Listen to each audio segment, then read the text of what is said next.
ಇನ್ನು ಮೈಸೂರಿನಲ್ಲಿ BJP JDS ನಾಯಕರ ಶಕ್ತಿ ಪ್ರದರ್ಶನ, ಮುಡಾ ಯಾತ್ರೆ ಸಮಾರೋಪ ಸಮಾವೇಶ, ದೋಸ್ತಿ ಕಹಳೆ ಮೈಸೂರಿನ ಮಹಾರಾಜ ಮೈದಾನ ಸಮಾವೇಶ ಮೂಲಕ ಆಗ್ತಾ ಇದೆ. ಮುಡಾ ಹಗರಣದಲ್ಲಿ ಸಿಎಂ ರಾಜೀನಾಮೆಗೆ ದೋಸ್ತಿಗಳ ಪಟ್ಟು ಕೈ ಹಿಡಿದು ಒಗ್ಗಟ್ಟನ್ನ ಪ್ರದರ್ಶನ ಮಾಡಲಾಗ್ತಿದೆ. ಸಮಾವೇಶದಲ್ಲಿ ಬಿಜೆಪಿ ಘಟಾನುಘಟಿ ನಾಯಕರು ಭಾಗಿಯಾಗಿದ್ದಾರೆ.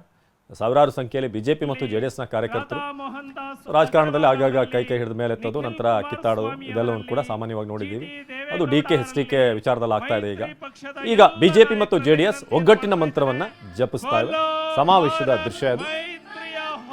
ಮಾಜಿ ಸಿಎಂಗಳಾದ ಯಡಿಯೂರಪ್ಪ ಹಾಗೇನೆ ಕುಮಾರಸ್ವಾಮಿ ಇಬ್ಬರನ್ನು ಕೂಡ ನಾವು ದೃಶ್ಯದಲ್ಲಿ ಗಮನಿಸಬಹುದು. ಹಾಗೆ ಸದಾನಂದ ಗೌಡರು, ಬೊಮ್ಮಾಯಿ ಅವರು, ಪ್ರಹ್ಲಾದ್ ಜೋಶಿ ಕೂಡ ಇದ್ದಾರೆ, ರಾಧಾ ಮೋಹನ್ ದಾಸ್. ಹೀಗೆ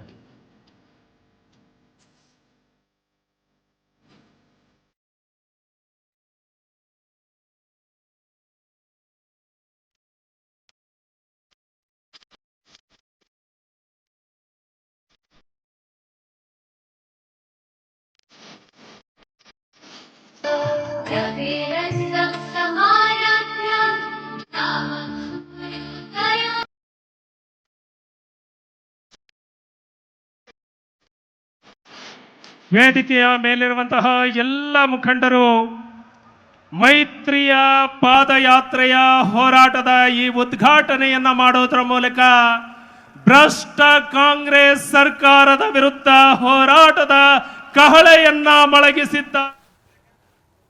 ಇನ್ನು ಸಿಎಂ ಸಿದ್ದರಾಮಯ್ಯ ವಿರುದ್ಧ ಬಳ್ಳಾರಿ ದೋಸ್ತಿಗಳು ಅಬ್ಬರಿಸಿದ್ದಾರೆ. ಶ್ರೀರಾಮುಲು ಹಾಗೂ ಶಾಸಕ ಜನಾರ್ದನ್ ರೆಡ್ಡಿ ಸಿದ್ದು ವಿರುದ್ಧ ಕುಟುಕಿದ್ದಾರೆ. ನೆನ್ನೆ ಸಿದ್ದರಾಮಯ್ಯ ಬಾಯಿ ಒಣಗ್ತಾ ಇತ್ತು, ತುಟಿ ನಡುಗ್ತಾ ಇತ್ತು. ಎಂದಿನ ಸಿದ್ದರಾಮಯ್ಯ ಅವರು ಆಗಿರಲಿಲ್ಲ, ಅವರ ಮಾತಲ್ಲಿ ಕಾನ್ಫಿಡೆನ್ಸ್ ಇಲ್ಲ ಅಂತ ಶ್ರೀರಾಮುಲು ಹೇಳಿದ್ರೆ, ಇತ್ತ ಜನಾರ್ದನ್ ರೆಡ್ಡಿ ಸಿದ್ದರಾಮಯ್ಯ ನನ್ನ ಬಗ್ಗೆ ಇಲ್ಲ ಸಲ್ಲದ ಆರೋಪ ಮಾಡಿದ್ರು, ಈವರೆಗೆ ಆರೋಪ ಒಂದೂ ಕೂಡ ಸಾಬೀತಾಗಿಲ್ಲ ಅಂತ ಹೇಳಿದ್ರು. ಬನ್ನಿ ಇಬ್ರು ಏನು ಹೇಳಿದ್ರು ನೋಡೋಣ. ಪ್ರಮುಖವಾಗಿ ಹಿಂದುಳಿದವರನ್ನ ಅಥವಾ ಶೋಷಿತರನ್ನ, ದಲಿತರನ್ನ ಟಾರ್ಗೆಟ್ ಮಾಡಲಾಗ್ತಾ ಇದೆ ಬಿಜೆಪಿಯಿಂದ ಅಂತ ನೀವು ಇವತ್ತು ಕೊನೆಯದಾಗಿ ಹೆಜ್ಜೆ ಆಗ್ತಾ ಇದ್ದೀರಾ. ಈ ಒಂದು ಯಾತ್ರೆಯಲ್ಲಿ ಒಟ್ಟಿಗೆ ಹೆಜ್ಜೆ ಆಗ್ತಾ ಇದ್ದೀರಾ. ಈ ಪಾದಯಾತ್ರೆಯ ತಾರ್ಕಿಕ ಅಂತ್ಯ ಕಾಣುತ್ತೆ ಅನಿಸುತ್ತೆ ನಿಮಗೆ?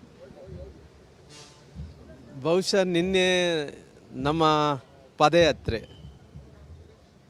ಏನು ಬೆಂಗಳೂರಿನಿಂದ ಮೈಸೂರಿಗೆ ತಲುಪುವಂಥ ಸಂದರ್ಭದಲ್ಲಿ ಹತ್ತತ್ರ 5 ಕಿಲೋಮೀಟರ್ದಲ್ಲಿ ನಮ್ಮನ್ನು ನಿಲ್ಲಿಸಿದರು ಪೊಲೀಸರು. ಕಾಂಗ್ರೆಸ್ಸಿನ ಸಮಾವೇಶ ನಡೀತಾ ಇದೆ ಅಂದೇಳಿ, ಮತ್ತು ನಮ್ಮ ಕಾರ್ಯಕರ್ತರೆಲ್ಲರೂ ಕೂಡ ಇಲ್ಲ ನಾವು ಹೋಗಲೇಬೇಕಂತ ಹಠ ಹಿಡಿದಂಥ ಟೈಮಲ್ಲಿ ವಿಜೇಂದ್ರ ಅವರು ಎಲ್ಲರೂ ಸೇರಿ ಇಲ್ಲ ಬೇಡ, ಹೋಗೋದು ಬೇಡ ಅಂತೇಳಿ ಅಲ್ಲಿ ನಿಲ್ಲಿಸ್ಕೊಂಡಿವಿ. ಅಲ್ಲಿ ನಿಲ್ಲಿಸಿದ ನಂತರ ನಾವು ಒಂದು ಮೊಬೈಲ್ ಆನ್ ಮಾಡಿ ಸಿದ್ದರಾಮಯ್ಯರ ಭಾಷಣ ಕೇಳ್ತಾ ಇದ್ವಿ.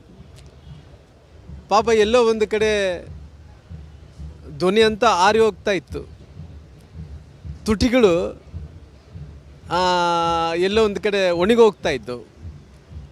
ಬಹುಶಃ ನಾನು ಸಿದ್ದರಾಮಯ್ಯರನ್ನ ಮುಂಚೆ ನೋಡಿದಂಥ ಸಿದ್ದರಾಮಯ್ಯರನ್ನ ಇವತ್ತು ಸಿದ್ದರಾಮಯ್ಯರನ್ನ ನೋಡಿದಂಥ ಟೈಮಲ್ಲಿ ಅವ್ರು ಎಲ್ಲೋ ಒಂದು ಕಡೆ ಕಾನ್ಫಿಡೆನ್ಸನ್ನು ಕಳ್ಕೊತಾ ಇದ್ದಾರೆ. ಒಂದು ಹಿಂದುಳಿದಂಥ ಸಮುದಾಯ ಅಂದೇಳಿ ಎದಕ್ಕಂತಾರ ಅಂದರೆ ಎಷ್ಟೋ ವರ್ಷಗಳ ಕಾಲ ಆ ಸಮುದಾಯಗಳ ಸಲುವಾಗಿ ನಿಂತು ಹೋರಾಟವನ್ನು ಮಾಡಿ ಆ ಸಮುದಾಯಗಳಿಗೆ ಜಸ್ಟಿಸ್ ಕೊಟ್ಟಂಥ ವ್ಯಕ್ತಿಗಳು ಹಿಂದುಳಿದಂಥ ನಾಯಕರು ಅಂದೇಳಿ ಕರೀತಾರೆ. ಇವತ್ತು ಹಿಂದುಳಿದಂಥ ಜಾತಿಗಳನ್ನ ಹಿಡ್ಕೊಂಡೇ ರಾಜಕಾರಣವನ್ನು ನಾವು ಮಾಡ್ಕೊಂಬಂದು ಅವರು ಮಾಡ್ಕೊಂಬಂದಾರ, ರೆಡ್ಡಿಯವರು ಕೂಡ ಮಾಡ್ಕೊಂಬಂದಾರ. ಇವತ್ತು ಹಿಂದುಳಿದಂಥ ಸಮುದಾಯಗಳ SC ಸಮುದಾಯಗಳ ಇವತ್ತು SC ಸಮುದಾಯಗಳ ರಕ್ಷಣೆ ಯಾರು ಮಾಡಬೇಕು? ನಮ್ಮಂಥವರೇ ಮಾಡಬೇಕಲ್ಲ. ಆ ಸಮುದಾಯಗಳ ಹಣ ದುರುಪಯೋಗ ಆದಂಥ ಟೈಮಲ್ಲಿ, ಭ್ರಷ್ಟಾಚಾರ ಆದಂಥ ಟೈಮಲ್ಲಿ ಒಂದು ಹೇಳ್ತಾರವರು, ಇಲ್ಲ ಭ್ರಷ್ಟಾಚಾರ ಆಗಿದ್ದಂಥ 187 ಕೋಟಿ ಸತ್ಯ, ಅದಕ್ಕೆ ನಮಗೆ ಸಂಬಂಧ ಇಲ್ಲ ಅಂತ ಹೇಳ್ತಾರೆ. ಈ ರಿಪಬ್ಲಿಕ್ ಆಫ್ ಬಳ್ಳಾರಿ ಅನ್ನುವಂಥದ್ದಕ್ಕೂ ಆಗಿನ ಪಾದಯಾತ್ರೆಗೂ ಈಗಿನ ಪಾದಯಾತ್ರೆಗೂ ನೀವು ಯಾವ ರೀತಿ ಅವಲೋಕಿಸ್ತೀರಿ? ಅವರು ರಿಪಬ್ಲಿಕ್ ಆಫ್ ಬಳ್ಳಾರಿ ಅಂತಂದರೆ ಸನ್ಮಾನ್ಯ ಸಿದ್ದರಾಮಯ್ಯನವರು ಇವತ್ತು ರಿಪಬ್ಲಿಕ್ ಆಫ್ ಕರ್ನಾಟಕ ಮಾಡಿದ್ದಾರೆ. ಅವರು ಸಿದ್ದರಾಮಯ್ಯ ರಿಪಬ್ಲಿಕ್ ಕರ್ನಾಟಕ ಆಗಿಬಿಟ್ಟಿದೆ ಇವತ್ತು. ನೋಡಿ, ಗಣಿ ಹಗರಣದ ವಿಚಾರದಲ್ಲಿ ಕೇವಲ ಅವರು ನಮ್ಮ ಇಮೇಜನ್ನು ಡ್ಯಾಮೇಜ್ ಮಾಡೋದಕ್ಕೆ, ಒಂದು ಮುಖ್ಯಮಂತ್ರಿ ಸ್ಥಾನ ಪಡೆಯೋದಕ್ಕೆ ಇವತ್ತು ಏನು ಜನಾರ್ದನ್ ರೆಡ್ಡಿ, ಶ್ರೀರಾಮುಲು ಅವರ ವರ್ಚಸ್ಸು ಅವತ್ತು ಇಡೀ ರಾಜ್ಯದಲ್ಲಿ ಬೆಳೀತಾ ಇತ್ತು, ಇವ್ರನ್ನ ಹೊಡೆದ್ರೇ ನಾನು ಹೀರೋ ಆಗ್ತೀನಿ ಅಂತೇಳಿ ಇಲ್ಲ ಸಲ್ಲದ ಸುಳ್ಳು ಆರೋಪಗಳನ್ನು ಮಾಡಿ ಬಳ್ಳಾರಿಗೆ ಅವರು ಪಾದಯಾತ್ರೆ ಬಂದಿದ್ದು. ಇವತ್ತು 14 ವರ್ಷಗಳಾಗಿದೆ. ಅವ್ರು ಮಾತಾಡುವಂಥ ಸಂದರ್ಭದಲ್ಲಿ ಸಿದ್ದರಾಮಯ್ಯ ಅಫೆನ್ಸಿವ್ ಆಗಿ ಇರಲಿಲ್ಲ. ಅವರು ತುಂಬ ಡಿಫೆನ್ಸಲ್ಲಿ ಬಿದ್ದುಬಿಟ್ಟು ಅವ್ರನ್ನ ಸಮರ್ಥಿಸ್ಕೊಳ್ಳೋಂಥ ಒಂದು ಪ್ರಯತ್ನನೇ ಅವ್ರು ಮಾಡಿದರು. ಅವ್ರ ಶ್ರೀಮತಿ ಬಗ್ಗೆ ಅವ್ರು ಮಾತಾಡಿದರು.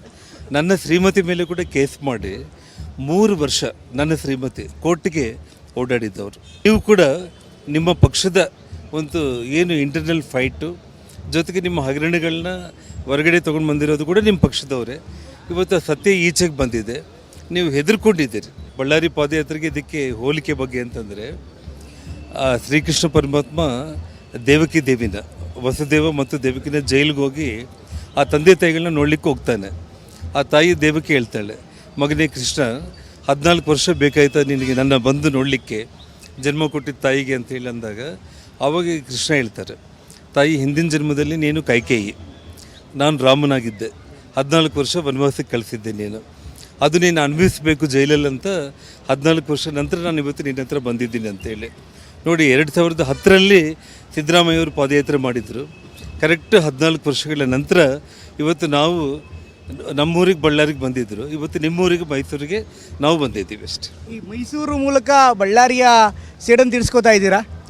ಇದು ಸೇಡಲ್ಲ, ಕರ್ಮ. ನೋಡಿ, ನಮ್ಮ ಭಾರತದಲ್ಲಿ ನಾವು ಎಲ್ಲರೂ ಕೂಡ ಕರ್ಮ ಸಿದ್ಧಾಂತವನ್ನೇ ನಾವು ನಂಬ್ತೀವಿ. ನಾನು ನಿಮಗೆ ಮೊನ್ನೆನೇ ಫಸ್ಟ್ ಡೇ ಹೇಳಿದೆ, ನಾವು ಮಾಡಿರೋ ತಪ್ಪುಗಳನ್ನ ದೇವ್ರು ಕ್ಷಮಿಸ್ತಾನಾಗಲಿ, ನಾವು ಮಾಡೋ ಕೆಟ್ಟ ಕರ್ಮಗಳು ನಮ್ಮನ್ನು ಬೆನ್ನ ಹಿಂದೆ ಬಿದ್ದು ನಮ್ಮನ್ನು ಅವು ಬಿಡೋದೇ ಇಲ್ಲ. ಸಿದ್ದರಾಮಯ್ಯ ಅವರು ಇದನ್ನು ತಪ್ಪಿಸ್ಕೊಳ್ಳೋದಕ್ಕೂ ಸಾಧ್ಯವೂ ಇಲ್ಲ ಅಷ್ಟೆ.